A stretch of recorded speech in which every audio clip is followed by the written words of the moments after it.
Ramadan dengan NIM 28920500069 dari Prodi Ekonomi Manajemen mahasiswa kampus Pancasakti Bekasi. Oke, di sini saya akan memenuhi di mata kuliah analisis laporan keuangan dengan dosen mata kuliah tersebut Ibu Widianti, Sarjana Pendidikan Magister Manajemen. Di sini saya akan membahas yang pertama analisis likuiditas, analisis solvabilitas, analisis profitabilitas, analisis aktivitas. Oke, sebelum membahas pembahasan tersebut, karena saya membahas saya membutuhkan contoh laporan keuangan berupa neraca dan laporan laba rugi. Ini saya mengambil contoh laporannya yaitu PT Indoraya tanggal 31 Desember 2021. Neraca dan laporan laba ruginya itu sebagai berikut.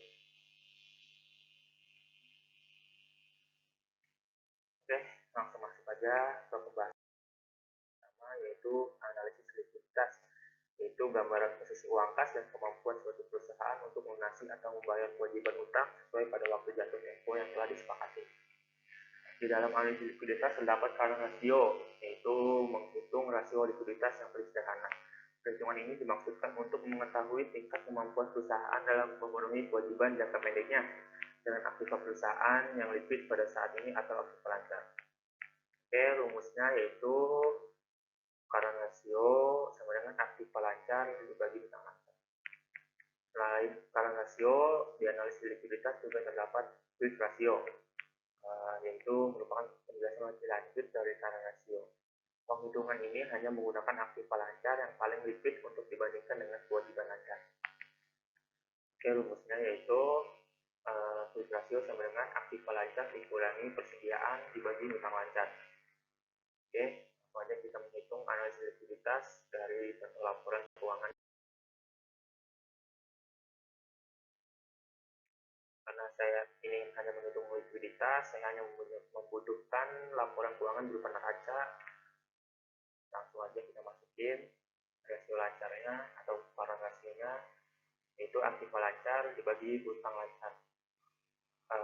Aktiva lancarnya senilai 2.723.040.000 dibagi utang lancarnya senilai 970.920.000 sama dengan 2,80 ya. Artinya setiap 1 rupiah hutang itu dijamin dengan 2,80 rupiah. Perusahaan tersebut bagus, sulit untuk mengalami kebangkrutan. Oke, yang kedua yaitu quick rasionya aktiva lancar dikurangi persediaan dibagi utang lancar. Aktiva lancarnya senilai 2.723.040.000 dikurangi persediaan senilai 1.531.400.000 dibagi utang lancarnya senilai 970.920.000 senilai 1,23. Artinya 1 rupiah hutang dijamin dengan 1,23. Sama seperti current rasio, quick rasio juga semakin banyak, semakin tinggi itu semakin bagus perusahaan.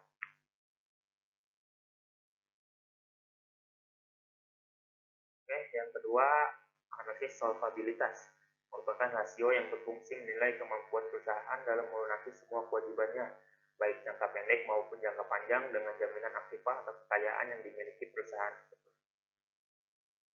Oke, terdapat debt to equity ratio atau rasio utang terhadap ekuitas. Rasio ini akan memaparkan proporsi relatif antara utang dan ekuitas yang kemudian akan digunakan dalam membiayai perusahaan. Rumusnya total utang dibagi ekuitas. Oke, yang kedua ada debit ratio atau rasio utang. Rasio ini juga akan menilai seberapa besar perusahaan berpatokan pada utang dalam membiayai aset. Rumusnya total utang dibagi total aset. Langsung aja kita masuk ke perhitungannya. Ini perhitungan solvabilitas, saya hanya membutuhkan neracanya saja ya. Oke, kita langsung aja masukkan debit to equity ratio-nya, jumlah utangnya senilai 970.920.000 ditambah 777.480.000 dibagi jumlah ekuitasnya yaitu senilai 2.155.120.000 nilai atau sama dengan 0,8 atau 80%.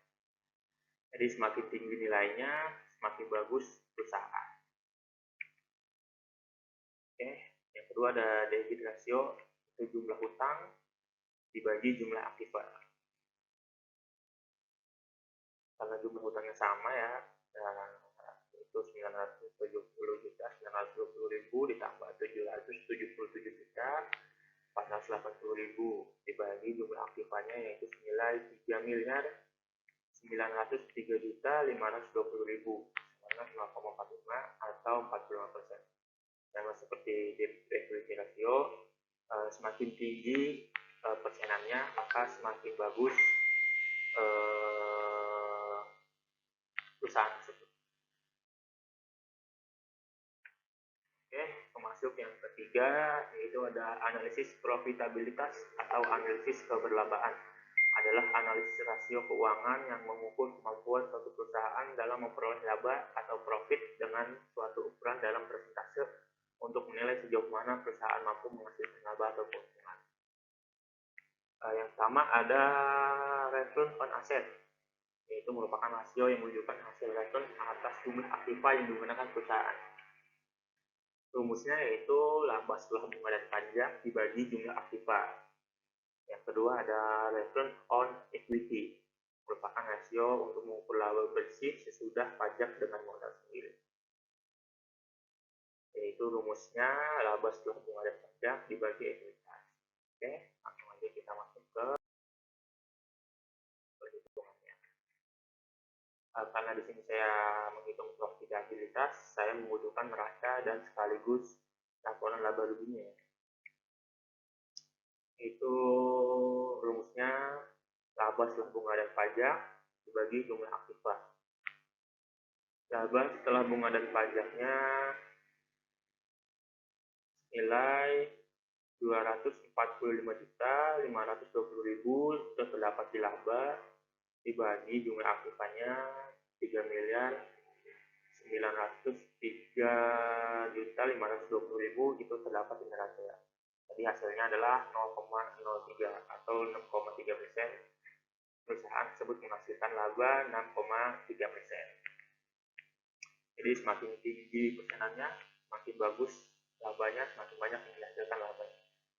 Oke, yang kedua yaitu ekuitasnya. Sama, saya membutuhkan neraca dan laporan laba ruginya. Rumusnya laba setelah bunga dan pajak dibagi jumlah ekuitas. Laba setelah bunga dan pajaknya senilai 245.520.000 terdapat di laporan laba rugi dan jumlah ekuitasnya 2.155.120.000 terdapat di neraca. Totalnya itu 0,1139 atau 11,39% menghasilkan laba. Jadi semakin tinggi persenannya, maka laba yang dihasilkan perusahaan akan semakin banyak. Oke, yang keempat ada analisis aktivitas. Didefinisikan sebagai metrik atau rasio keuangan yang digunakan untuk mengukur seberapa efisien aset perusahaan digunakan untuk menghasilkan pendapatan dan kas yang optimal. Rasio tersebut paling berguna dalam kasus membandingkan dua bisnis kompetitif dalam industri yang sama. Yang pertama ada receivable turnover, adalah rasio yang dipakai untuk mengukur berapa lama penagihan piutang selama satu periode atau bahkan beberapa kali dana yang ditanam dalam piutang. Rumusnya penjualan kredit dalam setahun dibagi rata-rata piutang. Oke, yang kedua ada inventory turnover ratio. Rasio perputaran persediaan menunjukkan seberapa cepat suatu perusahaan menghabiskan persediaan barangnya per periode. Rumusnya harga pokok penjualan dibagi rata-rata persediaan. Yang ketiga ada total asset turnover ratio, rasio perputaran total aset gunanya untuk menghitung aktivitas aset dan kemampuan perusahaan dalam menghasilkan penjualan melalui asetnya. Itu rumusnya penjualan bersih dibagi jumlah aktiva. Oke, kita masuk ke perhitungannya. Pertama ada receivable turnover atau perputaran piutang. Oke, kita membutuhkan neraca dan laporan laba ruginya. Oke, receivable turnover penjualan kredit dalam setahun dibagi rata-rata piutang. Kita langsung masuk aja ke angkanya ya. Penjualan kredit dalam setahunnya yaitu 4 juta 4 miliar 614 juta 404 ribu, itu terdapat di laporan laba rugi. Rata-rata piutangnya 900 juta 917 juta 600 ribu, itu terdapat di neraca. Itu hasilnya 5,3 kali, 0,3 kali. Artinya apa? Dalam setahun perputaran piutangnya terjadi 5,03 kali. Yang kedua ada inventory turnover atau persediaan perputaran persediaan, yaitu rumusnya harga pokok penjualan dan dibagi rata-rata persediaan. Oke, kita masuk aja ke angkanya. Harga pokok penjualannya yaitu 3 miliar 100 juta ada di laporan laba rugi, dan rata-rata persediaannya 1 miliar 531 juta 400 ribu ada di neraca dengan 2,2 kali. Artinya apa? Dalam setahun terjadi perputaran persediaan sebanyak 2,2 kali.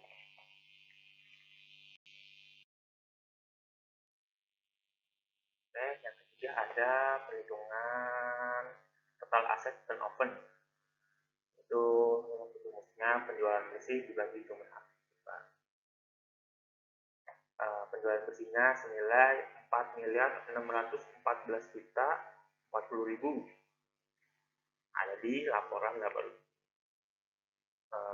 Jumlah aktivanya senilai 3 miliar 903 juta 520 ribu ada di neraca. Hasilnya 1,18 kali. Artinya dalam setahun perputaran asetnya itu terjadi 1,18 kali. Oke. Ya, mungkin sampai saja penjelasan saya. Terima kasih sudah menonton. Bila ada kesalahan kata, saya mohon maaf. Saya akhiri. Wassalamualaikum warahmatullahi wabarakatuh.